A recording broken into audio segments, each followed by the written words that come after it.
መስላችሁ አይውላችሁ እንደተጨነቁ አይቶ ባዶነታቸውን አይቶ ነው። ለአንዳንድ ሰው እኔ እንደ ነብይ ይናገራል። ኢየሱስን በታንኳ ላይ ሲጨነቁ በአራተኛው ክፍል ሰዓት ይላል ወደ እነሱ እየተራመደ መጣ ይላል። ለሆነ ሳምበዲ ተነበያለሁ ነው የሆነ ሰዓቱ የደረሰለት ሰዋል በጭንቀት ውስጥ ላለ ኢየሱስ ይመጣል።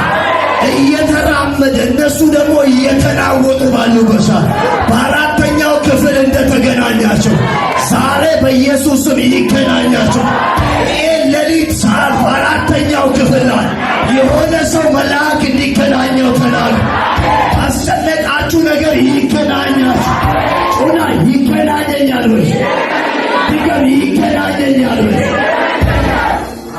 ኢየሱስ ጌታ ይገናኛቸው። ፍሬ አያፈሩም የተባሉ ዛፎች ድንገት እያፈሩ አሉ። ጌታ ምስክሬ ነው። አያፈሩም የተባሉ አንዳንዶቻችሁ መልእክት እየሰሙ የማያፈራ የሚመስል የማይቀጥል የሚመስል ጌታ ምስክሬ ነው። ታፈራላችሁ። ያንቺ ነገር ማፍራት ይጀምራል። የሚገርመው ከዚህ በኋላ ሸዋሮቢ ከተማ ላይ አነጋጋሪ ነገር ይሆን። አንዳንድ ያልተጠበቁ ምስክርነቶች መውጣት ይጀምራል። በኢየሱስም መውጣት ይጀምራሉ። የአመፃ ቤቶችን ዘግቻለሁ። የክፋት ምንጮችን አድርቄያለሁ።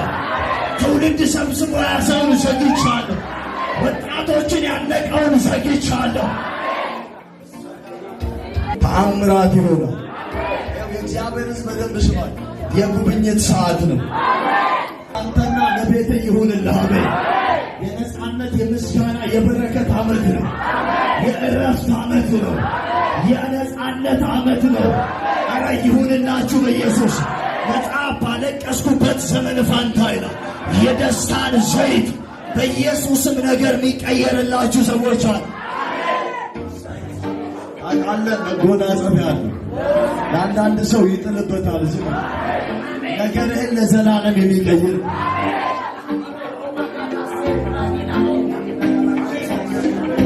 ኢየሱስ ጌታ ሃሌሉያ።